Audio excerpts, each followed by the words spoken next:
It's time for another episode of the Shaun Tabatt Show, a podcast where I connect you with thought leaders from across the globe, digging into some of my favorite topics like personal development, marketing, spirituality, and pretty much any other shiny object that happens to catch my attention. Today, my special guest is Jared Ayers, and we're going to be talking about his brand new book, You Can Trust a God with Scars, Faith and Doubt for the Searching Soul. Jared, it is truly an honor, sir. Welcome to the show. Hey, great to be here. Good to meet you, Shaun. Well, my pleasure. Wonderful to meet you too. We're going to kick this off with a bit of the Jared Ayers origin story. We want to hear about your superpowers, special abilities, all the things that make you memorable. Share those things with us now. Well, I'll disappoint you as it comes to superpowers, but a bit of my origin story anyway, or the genesis of this book. I was somebody who came from a church-going Christian family, but from my first years in ministry, often found myself really involved with folks who live their lives outside of the world of Christendom, of institutional Christian faith, the church, things like that.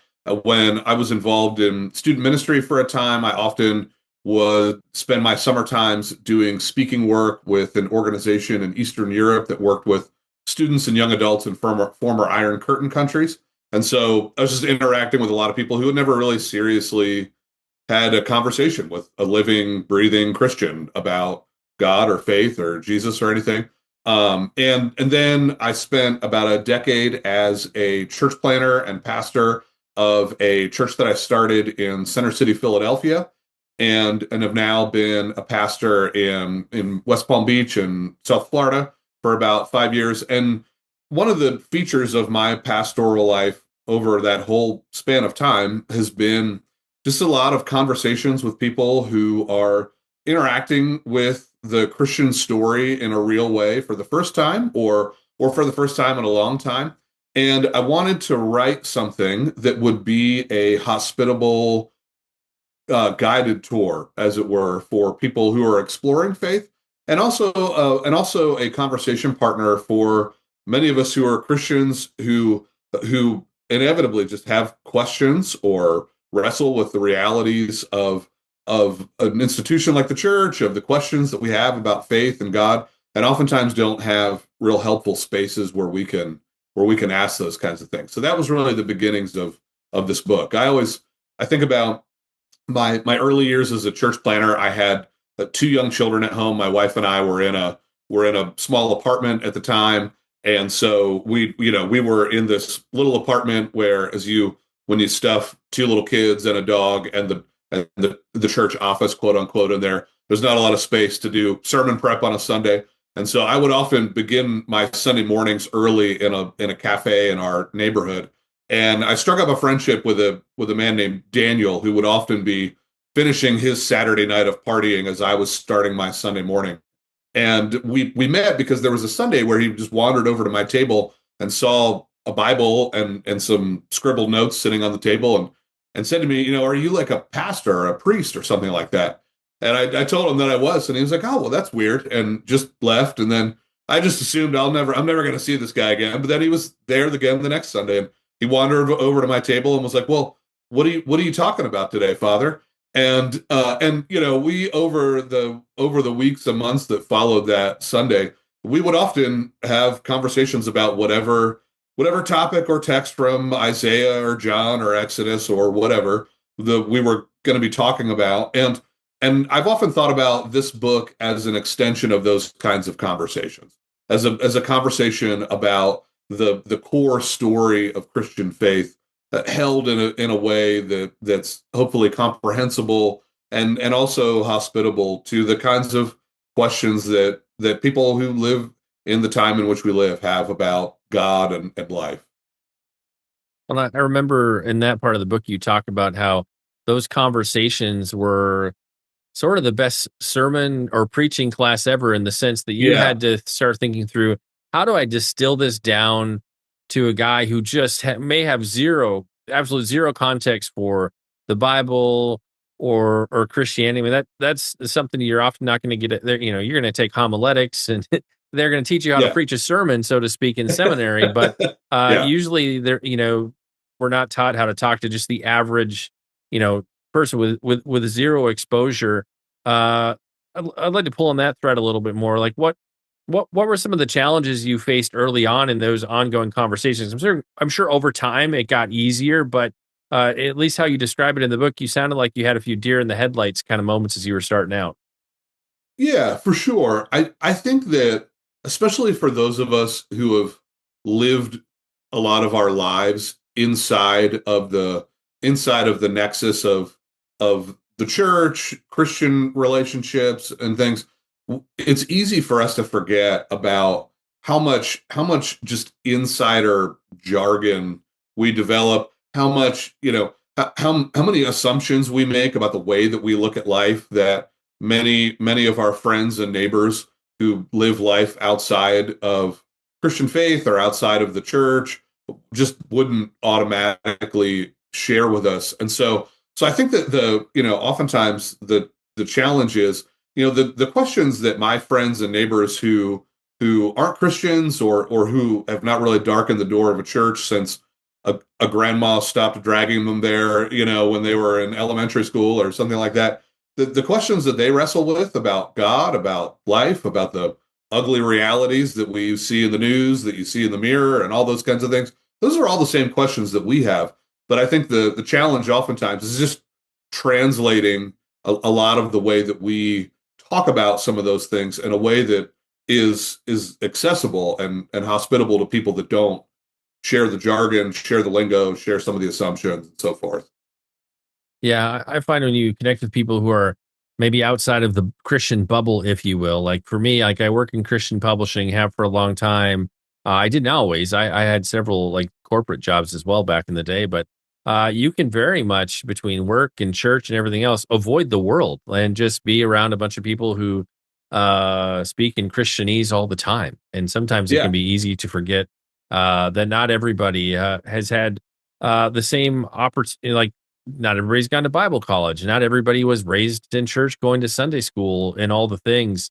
It's a very different world. I would say that than likely you and I came up with in terms of our own childhood church experiences, let alone those who were raised completely outside of the church. I'm also curious in terms of you said you seem to find yourself in spaces where you run into these kind of people who, for better or worse, have conversations with you. Is some of it just the places you've been intentionally or unintentionally? Is it something about your personality that makes everybody like want to open up to you? Like, why do you think people have been attracted to you in this way? Because not everybody has that experience. yeah. I mean, I think for me, it's always just been about wanting to form meaningful friendships with friends and neighbors and colleagues and such, with people beyond the bounds of of kind of the already convinced church family. That's just always been a part of who I am. And I think for me, as somebody who started a church, if you don't form connections with folks outside of a church community when you're starting a church, there will not be a church. But like, for me, that's just always been something I've cared about as a pastor over the years. And in terms of, I mean, I think you've been a pastor now for around 20 years. Yeah, a If little over 20 years. as you look back, how have and that's kind of the point of this book, like, think like what were the questions and things people were wrestling with in your first decade of ministry versus now, if you think about, especially like the last 5 years, we've seen so many changes. Like, how is it? What does it look like now? Like, I feel like the things people were wrestling with 20 years ago in terms of faith, I would say like I think you could say the Christian impact culturally in the States was very different 20 years ago than it is today. Contrast those two worlds, like what was Yeah. different, first 10 years versus these latter 10 years. Yeah, sure. Well, I think, you're making me feel old a little bit here, Sean, but I would We're say, likely about the same age. It's okay. yeah, probably. I think one of the things that I think, again, when you step outside of the doors of the church, you realize is we just are in a place and time in which statistically fewer and fewer people have meaningful contact with the church community or with people who are practicing Christians. So I think it was around 2016 or 2017 that the Pew Center released their latest kind of large scale demographic study on religious trends in North America. And that was the study that wound up making a lot of news because it described that now currently in a statistical sense in North America, the most common religious designation of an adult in North America is none or nothing in particular. And so I think that again, when you don't step outside of the walls of the church in a meaningful way, it's easy to just forget, like, there just are fewer and fewer people that have meaningful firsthand contact with Christian institutions, with the church, with Christian faith in any real substantive way. And so I think Christian commitments tend to tend less and less to form the way that people think about life and the world, what life means, and those sorts of things. And in terms of your own interactions, say, whether we want to say the nuns, the people who have no Yeah, faith, not to be confused with all my Catholic great aunts from back in the day, yeah, or people who self-identify as agnostic, or there's no God, or I have I have yeah, no faith. Like, what are the kinds of questions and concerns you find folks who would put themselves in those categories are wrestling with today? yeah. So I think this is part of the interesting dynamic of living in a world that in the West is still very much shaped by the legacy of the Christian movement, and yet is not meaningfully connected to it in the way that it once was. So I think, my friends who aren't Christians still have a lot of the same kind of questions and same, passions that any of us who have been lifelong Christians have. They wonder about what it means to live a life that's whole and filled with meaning. They are trying to navigate how you practice your friendships with people that are difficult, how you take care of a spouse, what you tell your kids about life, what sense you make of the terrible realities that we see in a world facing things like continual wars and rumors of wars, to use the biblical expression, of a global migration crisis, of all these kinds of big questions. So I think a lot of the kind of the core human questions I don't think are substantively different, but I think we're disconnected from the way that, historically speaking, followers of Jesus have articulated like what we would say God has said and done about those things. And to contrast that, in terms of people who maybe they grew up in church and they've fallen away, not necessarily from Jesus, but maybe fallen away from church attendance. You can't throw a rock without hitting something in the news about church scandal, fallen pastors, you Yeah, name it. I mean, the last 5 years have been pretty brutal for those of us who work in ministry yeah, circles. For those who, whether they've directly experienced church hurt or they just see kind of big picture culturally what's going on, like, this is a disaster. When you encounter those sorts of people as a pastor, like, how does your heart go out to them? How do you try to help somebody like that walk something like this out? Because there's a significant amount of people in the States here right now is that's exactly where they're stuck. They don't know what to do because they've either been hurt or they see so much scandal and garbage in the news. They're like, why would I want to go to church? It sounds like it's an awful place these days. yeah. Yeah, I'll never forget having somebody who was pretty new to faith tell me one time after one of our worship services, as I was talking with them about where they were in their own journey. They said to me, I'm on board with, like, God and Jesus and all that kind of stuff, but so I'm a Presbyterian pastor. We say the Apostles' Creed together in worship Sunday by Sunday, and he was like, but the part about where we say I believe in the church, like, that's the part that I have a hard time getting behind. And I think as you know, and I experience this all the time as a pastor, there's just a lot of people for whom that's reality today, whether because of the various and sundry scandals of the Roman Catholic part of the church that have been, making news for a couple of decades at this point, or some of the real scandals related to from the Protestant part of the church, the way that Christian leaders have dealt with sex and money and power and some of those things. Those are painful realities for a lot of people. And so, for me as a pastor, I think, the first thing that I always say to people as they articulate some of that pain to me is I'm sorry. I mean, I think I want somebody to hear a Christian minister acknowledge there are all sorts of ways in which I think that we have lost the plot in the church of the one whose name we bear. And so I want to make sure that somebody who's telling me a bit of their story, who struggles with faith, not because they took a graduate philosophy course and everything unraveled, but because they saw something really ugly in a church they were a part of or something like that. I want to make sure that I want to make sure they hear a Christian leader acknowledge that in an honest way.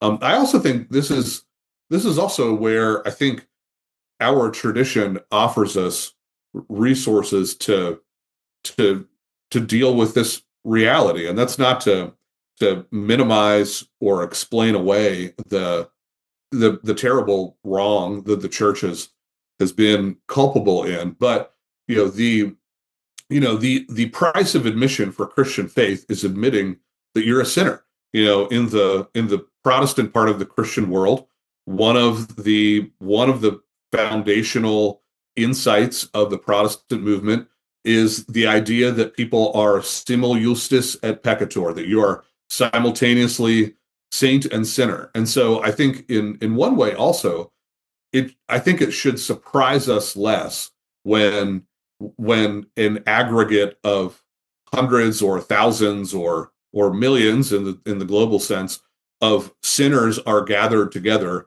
that they will do sinful things that that hurt themselves and one another. I think we should be more realistic about that. And then I think that paradoxically that can offer people hope if we're willing to be honest about it. And at one place I see where people often turn to God out of just sheer need is when we walk through like seasons of suffering or just massive life difficulties where there's nowhere else to turn. Like I walked through an extended season of suffering when I walked through a 19-month cancer journey with my late wife, and I have friends who've walked through similar journeys and they've embraced God even deeper and it's deep in their faith. I have other friends and acquaintances who've walked similar journeys and they ended up taking a turn the other direction and just were angry and blame God for the season of suffering and what they walked through and just were questioning and like why me, why us, so to speak.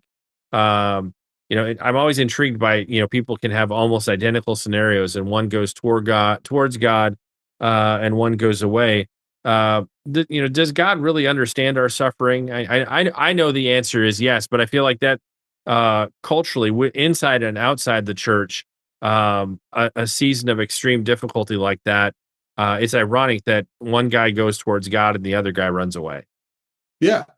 Oh, absolutely. And I think, I've watched those two journeys in the lives of people again and again, and have lived some of that in my own life as well too. I think I've watched terrible suffering or trauma or sickness or tragedy drive people to really take faith seriously in a different way than they have before, or watched it be a lifeline for people walking through some of those kinds of dark realities.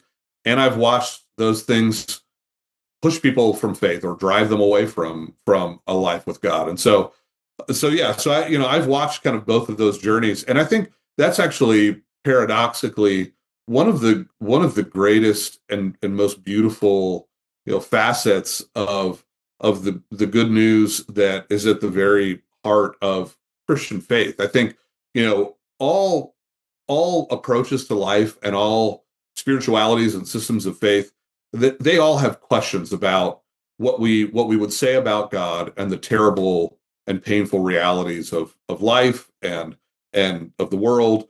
And so, that certainly includes Christian faith. I think one of the things that oftentimes we don't remember, or sometimes, especially if you come from from a longer a longer time in the church, I think we can be even a little bit nervous about is that a lot of those questions are written right into the text of Scripture itself.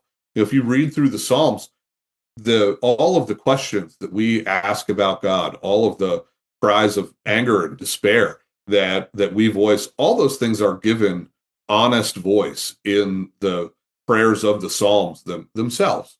And so I think that oftentimes we can forget that we are actually invited and taught to give voice to those things in our own lives. I think also this is why I think that the incarnation is such a unique a unique claim among all the different approaches to life about how God relates to the very worst of life.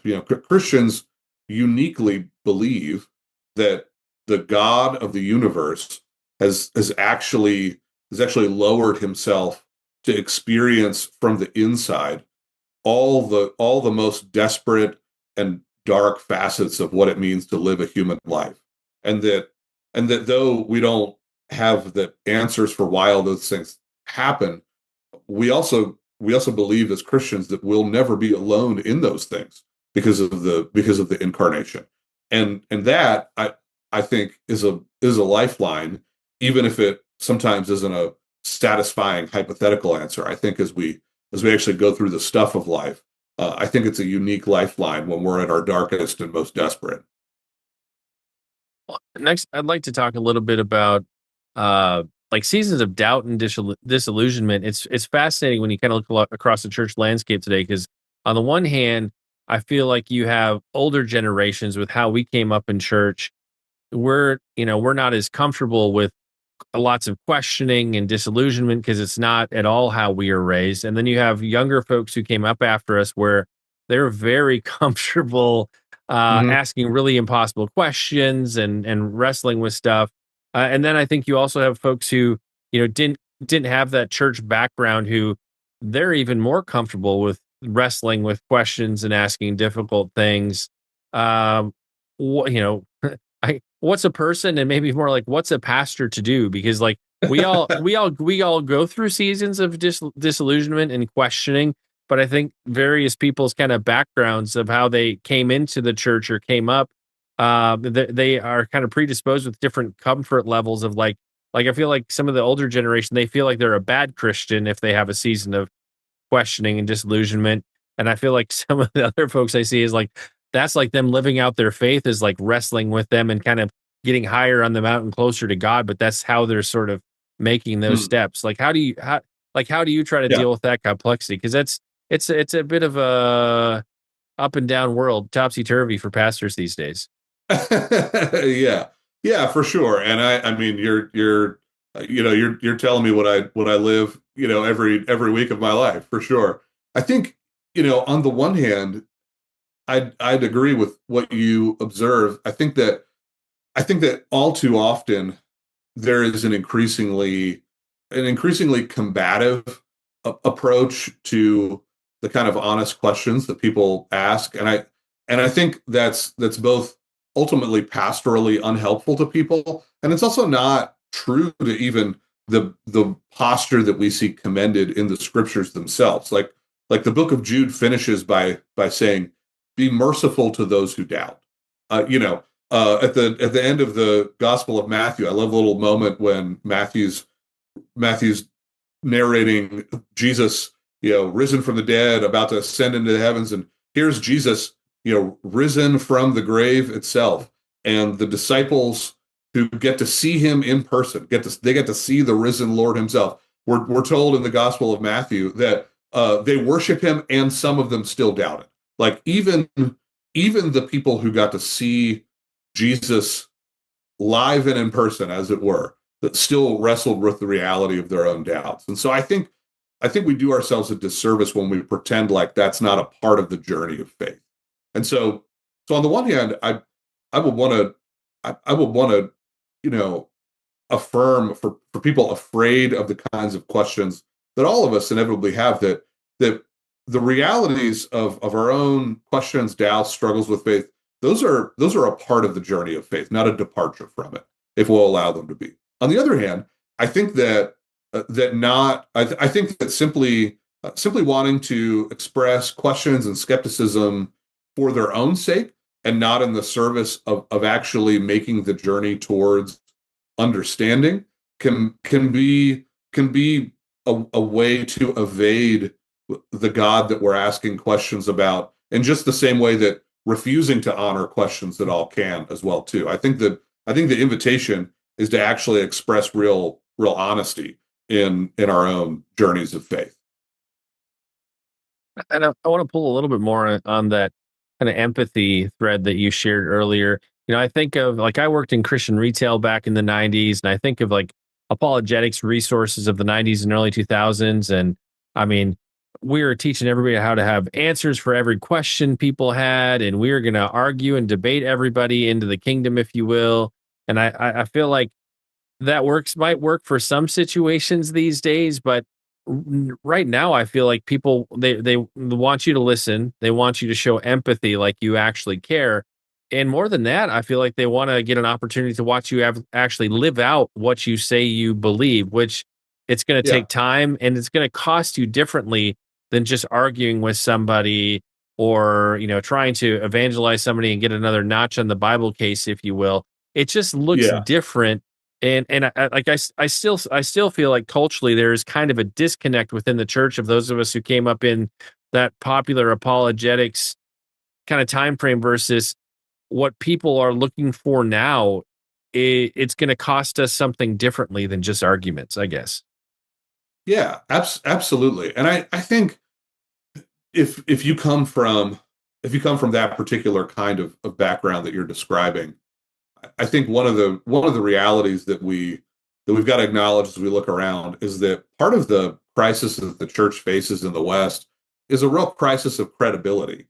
It's both, and so that's not really addressed, I don't think, most helpfully by by trying to philosophize or argue people into the kingdom, so to speak. I've never, in north of 2 decades now as a pastor, I've just never seen that happen a whole lot of times. Now, I certainly want to, as people want to have conversations with me about why I think it is, why I think it is that it's actually the most intellectually responsible thing in the world to believe that Jesus is who he says he is, and believe he rose from the dead and things like that. I want to be able to have conversations with people about those things. But the image that we're given of our vocation is to be a witness.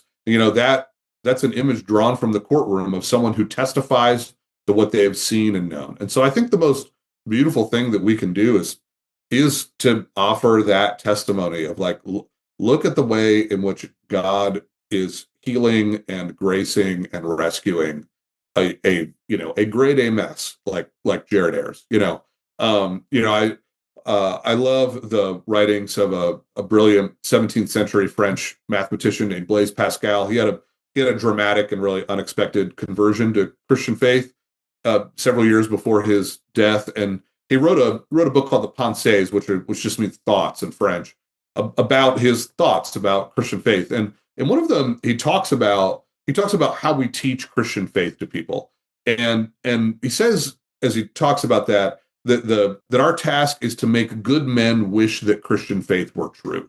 And I always have appreciated the wisdom of that. Like, I want to live and embody and talk about the Christian good news in such a way that, like, my friends who think the things that I believe are nuts would say to themselves, like, man, I wish that were true. Like, that would actually be really beautiful, or that would actually make a lot of sense of my life if that were true. And another thing I want to tease out from the book before we wrap, you draw on things like music, literature, film, TV, visual art, and I've interviewed Yeah. a number of pastors over this past year who've written books kind of speaking into this space similarly to you, and they're pulling on art to connect with, a lot of times with people who just are outside of the church bubble, and like we've talked about, don't have that context. So I'm curious, in your journey, how has, like, pulling on these various art forms been a helpful way to illustrate spiritual principles and connect with people? Yeah. No, that's a great question. I think part of that is just as a friend, as I interact with folks about the Christian story, I want to converse with their texts, as it were, and not just mine. So I want to be conversant with the pieces of art, music, literature, film, that shape how they live and look at the world and ask the questions that they're asking in a really compelling way. And so that's part of it for me. And then also I think, one of the classic texts on teaching Christian faith was written by an African Christian leader named Augustine of Hippo. He wrote a book called, rather uncreatively, called Teaching Christianity, and in it he riffs on Cicero a little bit, and he says that Christian teaching ought to teach and delight and persuade, and he's saying that in Christian teaching we want to help people see how the Christian story is true and how it's good, and also that it's beautiful. And it's that note of wanting to delight, of wanting to help people see the beauty of Christian faith that I've tried to accent in the way that I talk about some of the main movements of Christian faith in this book. Well, as a publishing guy, a title like "Teaching Christianity" that's a very what you see is what you get. Very, very No specific kind of surprises. title. Yeah. Not trying to be overly clever there.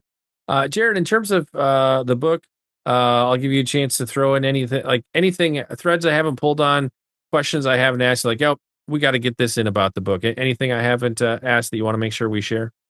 Hmm. Well, no, I appreciate the question. I think, I wrote "You Can Trust a God with Scars" to be a guided tour, as it were, of the core teachings of Christian faith, the longings that reside within all of us, the what we believe about God, the reality of the human predicament, how we think about that, who Jesus is, what it means to be a part of God's people, what hope we have that carries us into the future. I wrote this book to be a conversation that would be at one and the same time, hopefully accessible and substantive, both for people that are thoughtful folks who just live their lives entirely outside the walls of the church, and also for those of us who have been even perhaps longtime Christians and yet aren't always sure what to do with some of the questions that we ask. And so I hope that this is really a book for everybody. I didn't write it as a philosophical text or as an argument. I wrote it as a conversation that hopefully draws in as a partner many of the many of the questions and wonderings that reside in all of us, no matter what your background is. And in terms of your journey over the course of writing this book, I'm always curious, especially with somebody where this is their first time writing a book, because I always feel like when we set out to write something, we're giving people a snapshot of our own life and our own journey, and we're pouring ourselves into this text that we're spitting out, so to speak. But on the other side of it, we've learned something, or we're often changed. There's always the challenge of now you're the poster boy for your message, so you get to live it out too. So on Yeah. this side of the writing journey, you look back. What'd you learn? How were you changed? Yeah. Well, I think I say in the introduction to the book that this book is not only a conversation that I'm trying to have with those who will read it, it's also a conversation that I've had with myself and that I've had over a number of years. I've dealt with the reality of death and suffering in my own immediate family and the lives of people that I really love. I've watched people walk through tragedy that I don't have good answers for. I've asked a lot of the same questions that I field from other people as they make their way into the communities that I've served. I've as a pastor wrestled with, man, there are a lot of just highly dysfunctional and or kind of terrible people who go by the name of Christian, and what do you do about that? And so so for me, the journey has been to be able to revisit a lot of those things in a hopefully really honest way, and to, having spent the time writing this piece, to on the other side say, man, I do just think it is a really beautiful thing to be shaped by the narrative of Jesus. And I sort of pulled on this thread, but I'll pull on again because it's one of my favorite closing questions. In terms of reader's journey, reader's takeaway for the book, they close that back flap. Like, what's that enduring idea, that core thing that you hope every reader comes away from reading the book? Yeah. I mean, what I say at the very end of the book in telling a story about a series of conversations I had with a woman that I'll call Abigail is this. You know, I hope that this book is a part of the journey of everybody who will pick it up, such that whatever their own process looks like, whatever their own story takes them, that they be able to say, you know, I believe this. I believe this good news, and I'm not lying about it either to myself or to anybody else. And Jared, for the listeners and viewers who want to connect with you, find out more about the book, all the things, where do we discover you on the web? Yeah, so I am on Twitter or X or whatever you want to call it. My handle is just my name.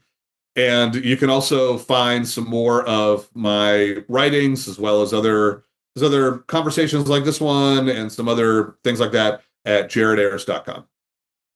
And like we do with every episode, we'll have a link in the descriptions and the show notes to places where you can buy this book, as well as places where you can click through to see Jared's website, his social media, all that. It'll be easy for you to take care of that there.